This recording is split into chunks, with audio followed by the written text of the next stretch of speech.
As a contract driver, protecting my vehicle is the most important thing I can do. No vehicle means no job. Ever since I started working for an occult flower shop, this imperative has become 1,000 times more urgent. While I enjoy nearly getting tackled by 7 excitable Cerberus puppies as much as the next guy, it's not so cute when they scratch up the paint job on my car. The worst so far was when I had to drive through the nightmare dimension and the manifestation of my internalized guilt, who, for reasons I have no desire to examine, bore my mother's face, left a bunch of black handprints on my windshield. Took ages to scrub that stuff off. There are some measures I've taken on my own. Hanging a bundle of sage on my rearview mirror, Hamza hand bumper stickers, and a few Spanish silver coins I found at an antique shop. I tried hanging garlic on my car doors too, which worked on vampires, but it made my car smell like garlic, so I had to take it down. One of the comments on my last post suggested an iron horseshoe, but I found out the one I ordered online was actually steel and not iron. That's what I get for buying it on Amazon, I guess. As for any damage the car sustains while I'm delivering, Southwest Sunset will comp me on certain repairs, so long as it meets several criteria. But if it don't meet those stipulations, I have to pay for it myself. This is the situation I found myself in this afternoon. I was on my way to a wildlife rescue when it happened. It was out in the boonies, just on the edge of the designated national park area right next to our city. The delivery was just a small succulent garden for one of the wildlife rescue staff. Pretty normal delivery. That is, until my tire popped. My car jerked to the left, and I cranked the steering wheel to right myself. The sudden motion caused my foot to slam on the accelerator, and my car revved dramatically for a second until it got back under control. When I thought I recovered, the car jumped again, angling upward in a succession of lopsided thumps. Something was stuck on my wheel. I let out a string of curses, then pulled to the side of the road. When I got out to investigate, I saw the mangled rubber of what remained of my front left tire, tangled up in a pair of small antlers attached to the head of a dead rabbit. A wave of nausea rolled through me. I wished I had seen it before hitting it. I looked down the road to see if I could find the rest of his body, and I did, for a moment. The headless body then got up, somehow shook it off, and started hopping away. A new tiny antler head growing out of his neck. I blinked, then looked back at my wheel, half expecting the severed head to grow a new body. It didn't. A new problem thus presented itself. I was stuck on the edge of the desert, with a ripped up tire and no spare to speak of. I could call roadside assistance, of course, but that was a potential bill of a few $100s that I didn't have to spend. Before resorting to that, I wanted to see if the shop would comp it first. I called. No one answered, and I checked the time. 4:03 p.m. I let out a heavy sigh. I had forgotten that the shop closed at 2 p.m. on weekends. I guess I had to call roadside assistance and pray they would comp me later. I hung up, then pulled out my AAA card and dialed the number. An hour later, the mechanic rolled up in a white van that looked like it was held together with duct tape and prayer. At least 30 years old and somehow still functioning. A testament to the man's skill as a mechanic, I suppose.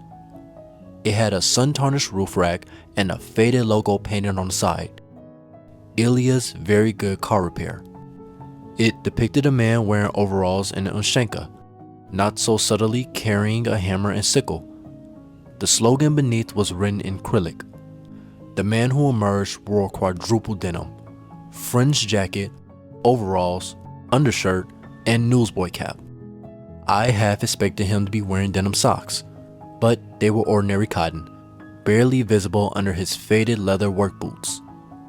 He had a gray handlebar mustache and goatee which, like every other inch of his body and clothes, bore stains of grease and wiper fluid. Predictably, He had a lit cigarette hanging out of his mouth and a pack of Marlboros stuffed into his shirt pocket. The man was so tall and bulky that watching him exit his van was like watching someone get out of a comically small clown car. "You need to tired, huh?" the man said, with a thick Slavic accent and a deep voice frayed by years of cigarette use. I gestured to the shredded tire. He squatted down for a closer look. "Okay, blah," he muttered under his breath. He looked back at me. "Why not have spare?" "I used it the last time I hit a jackalope." "I see." He ran his finger over the rim of the wheel, then casually, as if grabbing a potato chip out of his bag, snapped one of the creature's antlers off his head and began to eat it. It crunched, not like a potato chip, but like a bone breaking, scattering small splinters on the ground. He noticed me staring in disbelief and held out the antler. "You won't bite?" "No thanks," I choked out. "I'm good." He shrugged. "You're lost," he said, and took another bite. He narrowed his eyes for a moment, then ran one thick, callous finger over the rim of the wheel, accruing another black stain on his skin. After quickly wiping it off on his overalls, he directed me to look closer. "Rim is damaged," he said, between a mouthful of antler bits. "Need new one." I looked. There was, in fact, a large dent in the rim, but I hadn't seen it before. It looked fine hardly a few seconds ago. "Maybe you look harder next time," he said. He let out a hearty baritone laugh. I didn't laugh with him. He stood up and patted my back, his hand the size of a bear paw and nearly knocking the wind out of me. "Come," he said. "I told you the shop. No cost. We fix that, huh?" "Sure," I replied. "My car has to stay on until we get there, though. The flowers will cook in the sun if we don't leave the AC on." "Ah, we put in van," he said. "It is no problem." Before returning to his vehicle, he offered me a handshake. "My name is Vasily," he said. I glanced at the logo again. Ilya's Very Good Car Repair. "What about Ilya?" "He is retired," Vasily replied. "I took over business for him." I shrugged. Fair enough. We brought the flowers into the back of his van, which contained a tableau of organized chaos. Jumper cables, car jacks, auto repair tools I couldn't fathom the purpose of, scattered haphazardly in boxes. He also had other miscellaneous items, notably a collection of hunting supplies, a few rifles piled into a milk crate, and a small commercial freezer full of various cuts of meat. Based on the size and the cardboard box full of half-eaten antlers sitting on top of it, I assumed it was some kind of venison. Normally, the shop stored prepared bouquets in a large walk-in refrigerator, and while I didn't like the idea of shoving them between piles of meat, a fridge was a fridge, and it would have to do. When I opened the meat cooler, I noticed a smell, something metallic, maybe like copper, mixed with must and cobwebs. Not what meat was supposed to smell like. As I stared into the cooler, my gut tensed with anxiety. I couldn't place why, but I got the sense that something in that cooler would reach out and grab me. I took a deep breath, shook off my nerves, then reached in and started pushing a few cuts of meat aside, making room for the bouquet. My hand brushed a set of human fingers. I staggered back, choking down a scream. A flood of adrenaline swept through my veins, and I let go of the glass hood, watching the door slam shut and trap the thing behind the window. I wanted to run, but I couldn't. I was trapped, because my only real means of escape, my car, wouldn't drive on a busted wheel, which I now had to assume he had damaged further on purpose. I reckon that must have been how this guy caught his victims. He'd find them stranded in the desert with a broken down car, tow them back to his shop, then kill them and cook them for dinner. And worse, the meat packages had price tags on them. He was selling them too. I fumbled to pull out my phone and started to dial 911, but I stopped. It would take at least 20 minutes for the police to make it this far out of town. That was plenty of time for Vasily to kill me, which he would do immediately if he heard me talking to the cops. I also wouldn't even know where to tell him to find me, since we were still in the middle of the desert. I would have to remain stealthy about this if I wanted to get out alive. I took a photo of the meat cooler. Useful evidence for later, I reckon. Then started to send a photo to my girlfriend, along with a message telling her to send the cops out to Ilya's very good car repair. When I was halfway through typing, I saw something out of the corner of my eye. The hand twitched. I almost didn't register it for a moment, and I leaned in closer, squinting. The hand twitched again, climbing further towards the surface. My brain hitched in my throat, choking down another yelp. The hand began moving its fingers, wriggling like the legs of an upturned cockroach. Cold, green, making my guts twist with revulsion. I couldn't take my eyes off of it, for fear it might jump out and grab my face. But after half a second of horror and revulsion, I realized it was moving with purpose. It had climbed close to the glass window, and it was writing something in the fog. SOS. Who are you? I whispered. The last letters faded into the fog, and the hand began writing again. Ilya. I've dealt with some truly insane stuff at this point. Most of it has been minor weirdness, some of it has been horrifying but manageable. And reading the delivery instructions will usually prevent any adverse effect of encountering an occult customer. But until this moment, I had never felt so threatened that I knew I couldn't handle it on my own. Here, with stone cold certainty, I was so profoundly out of my depth that I could never hope to comprehend it. It would be one thing if this guy was some sort of serial killer, but he couldn't be. Ilya was still alive. It had to be a shapeshifter. No touch. I jumped at the sound of Vasily's, the shapeshifter's, voice, staggering away from the cooler. Sorry, I stammered. It climbed into the back of the van, then took out 2 milk crates and affixed them to the top of the cooler with a few bungee cords. You put in there, it said gruffly. Understood.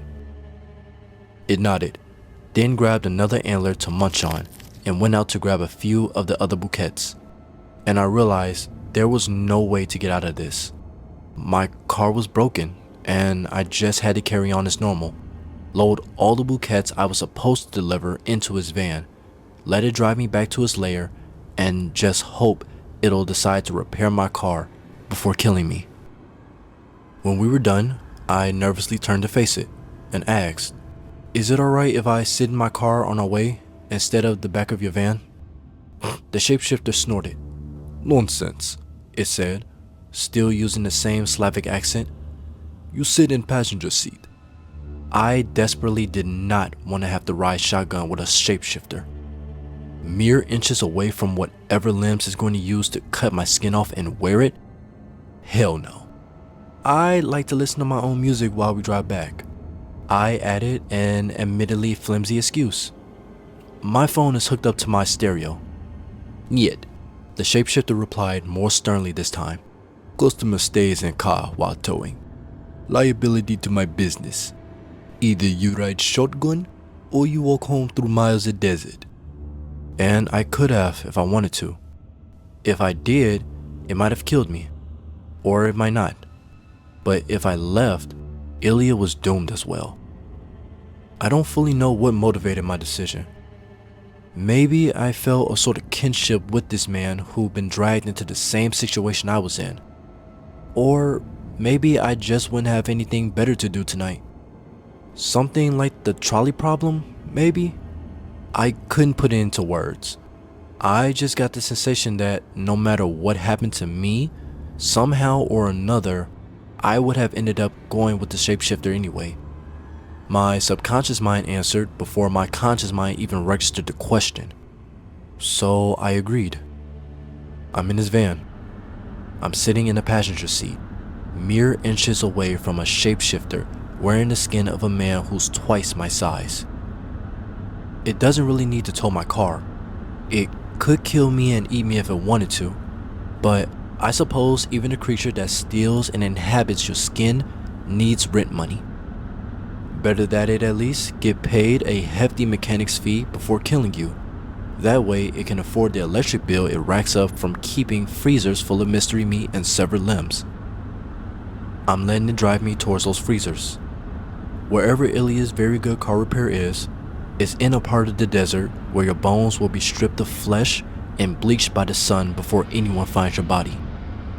We're close, and I think I see the sign in the distance.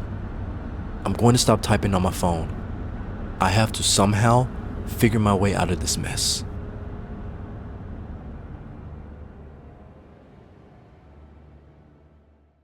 Hi guys, this is I'm me JC, and real quick I want to just give a quick announcement to a bit of a milestone that we have achieved together on this channel, and that is the fact that we have 50 subs as of right now.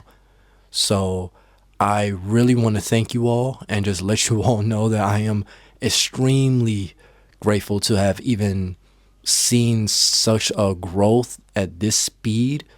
I say like within like a month and some change since I posted my very first video. And I really hope that, you know, as time goes on, my quality and narrations and my editing skills improve, and therefore you all have a better quality and product in your ear. So I once again just want to say thank you. Thank you so much, guys. And yes, to many more. Bye.